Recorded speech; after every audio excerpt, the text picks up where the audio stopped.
السلام عليكم ورحمة الله وبركاته. الحمد لله رب العالمين والعاقبة للمتقين ولا عدوان إلا على الظالمين. أعوذ بالله من الشيطان الرجيم. بسم الله الرحمن الرحيم. والذين كفروا أعمالهم كسراب بقيات يحسبه الظمآن ماء حتى إذا جاءه لم يجده شيئا ووجد الله عنده فوفاه حسابه والله سريع الحساب.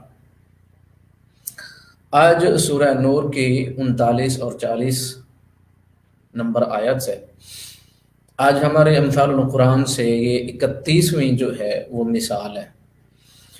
اللہ رب العزت سے دعا ہے کہ اللہ تعالی ہمیں عمل کرنے کی توفیق عطا فرمائے۔ اس مثال میں اللہ رب العزت نے کافروں کے اعمال کی مثال بیان فرمائی۔ میں تھوڑا سا پیچھے جاؤں گا اور جو کافر جو ہے اصل میں کیوں کافر ہے، وجہ اس کی سب سے پہلے جو ہے اس کو یہ بات سمجھ لیں، اس درس کو ہم 2 حصوں میں تقسیم کریں گے۔ آج 31واں پہلا حصہ اور 32واں انشاءاللہ دوسرا حصہ۔ پہلی بات تو یہ ہے کہ دنیا کے اندر کوئی بھی معاشرہ جو ہے وہ ایسا نہیں ہے کہ جس معاشرے کے اندر 2 چیزیں یہ نہ پائی جاتی ہوں، اچھائی اور برائی۔ کوئی بھی معاشرہ ہے، اس معاشرے کے اندر یہ چیزیں پائی جاتی ہیں کہ اچھائی اور برائی۔ اور یہ بات یاد رکھیں کہ ذاتی طور پر دنیا میں مطلقاً کوئی چیز نہ اچھی ہے نہ بری۔ اس بات کو اچھی طرح سے سمجھ لیں کہ مطلقاً کوئی بھی چیز وہ نہ تو اچھی ہے اور نہ ہی بری ہے۔ تو مثال کے طور پر پانی ہے، پانی کو ہم پیتے ہیں تو وہ پیاس کو ختم کرتا ہے، پیاس کو بجھاتا ہے، تو وہ اس لحاظ سے اچھا ہے، مقصد کو پورا کرتا ہے۔ لیکن وہی پانی اگر ڈوبنے کے لیے ہو اور ایک بندہ پانی کے اندر ڈوب جائے تو وہ اس کے لیے پانی مضر ہے اور اچھا نہیں ہے۔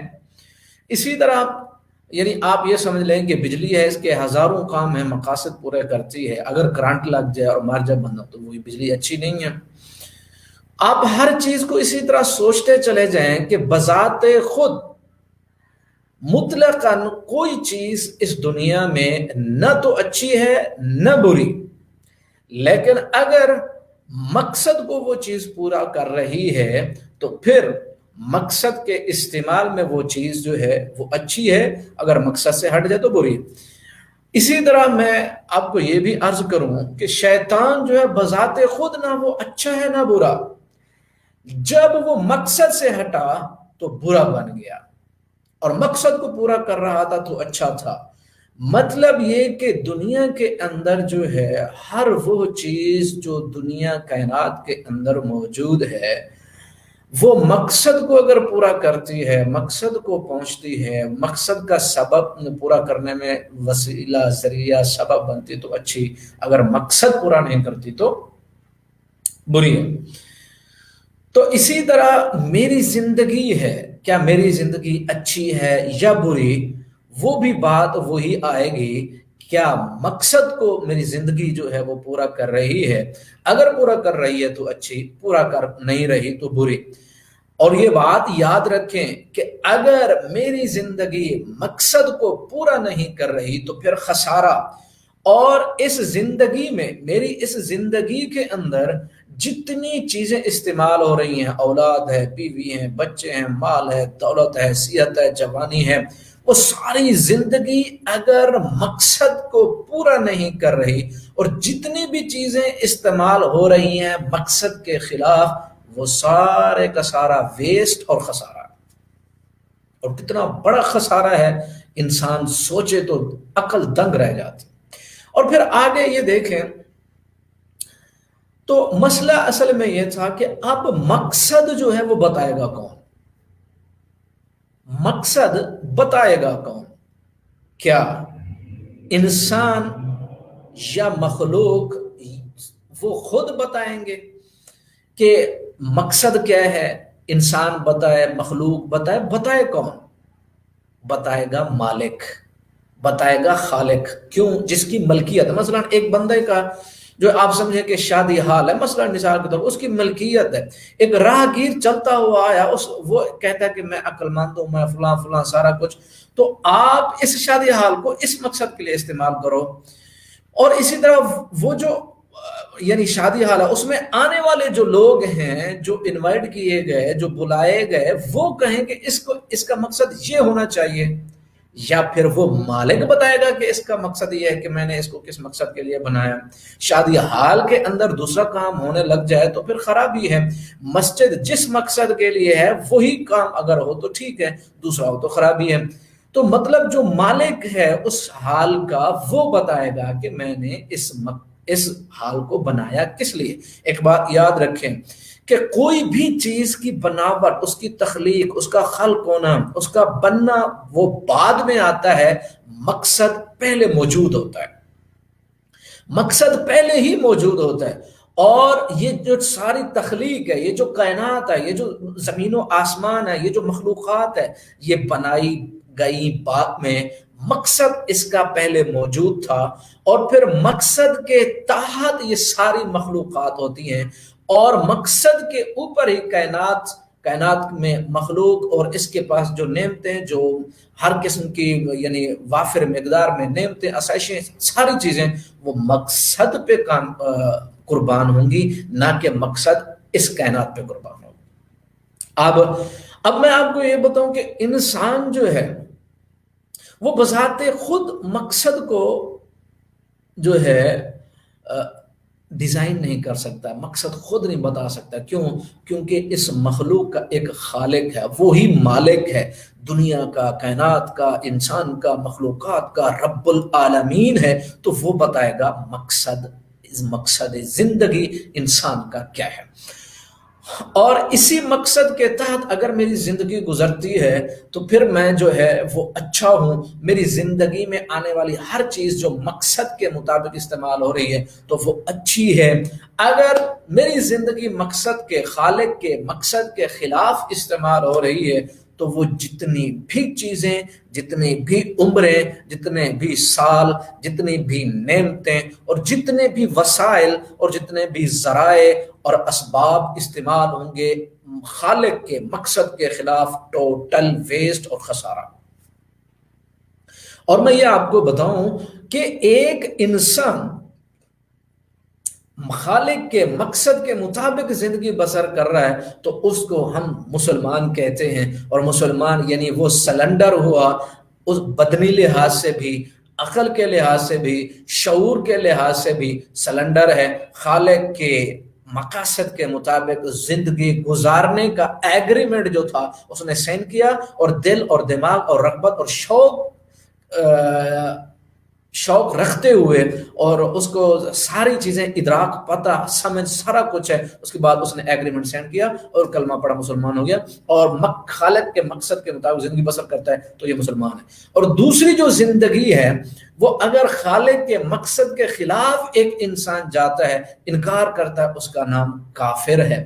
اور یہ بات یاد رکھیں کہ مسلمان کسی شخص کا، شخصیت کا نام نہیں، یہ کریکٹر کا نام ہے۔ وہ دنیا میں کہیں بھی پایا جا سکتا ہے، وہ اگر خالق کو اور مالک کو اور اس کے مقصد کو مانتا ہے، تسلیم کرتا ہے، اور اللہ اور اس کے رسول کی شریعت پر عمل کرنے کی کوشش کرتا ہے اور دعویٰ کرتا ہے اور کوشش کرتا ہے، یہ مسلم ہے۔ اور دوسری سائڈ پہ کافر یا کفر کسی سوسائٹی کا نام نہیں، کسی معاشرے کا نام نہیں، کسی فرد کا نام نہیں ہے، یہ ایک کریکٹر ہے، یہ ایک کردار ہے، وہ کہیں بھی پایا جاتا ہے، کسی وقت بھی پایا جا سکتا ہے۔ جو اللہ اور اس کے رسول کا انکار کرے گا، اس کے مقاصد کو نہیں مانے گا، تسلیم نہیں کرے گا، اور یعنی الفاظاً بھی اور عقیدتاً بھی وہ انکار کرتا ہے، وہ اصطلاحاً کافر کہلاتا ہے۔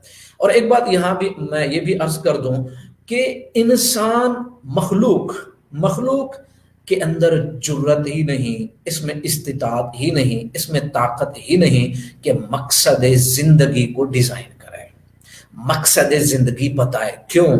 کیونکہ اس انسان کے اندر جو ہے وہ جذبات، محبت کے بھی، نفرت کے بھی، یہ متاثر بھی ہوتا ہے، اس کو بھوک بھی لگتی ہے، اس کو پیاس بھی لگتی ہے۔ جب بھی وہ سارے انسانوں کے لیے یہ مقصد کا، تو لا محالہ یہ متاثر ہوگا کس سے؟ یا کسی رنگ سے، نسل سے، قوم سے، وطن سے، علاقے سے، اور یعنی جذبات سے، نفرت اور اپنے غصے کی وجہ اور محبت کی وجہ، اور ہزاروں وجوہات اور آرزوئیں اور تمنا خواہشیں اس کے سامنے ہوں گی، پوری نسل انسانی کے لیے یہ مقصد حیات بنا ہی نہیں سکتا، اس کے اندر استطاعت نہیں ہے۔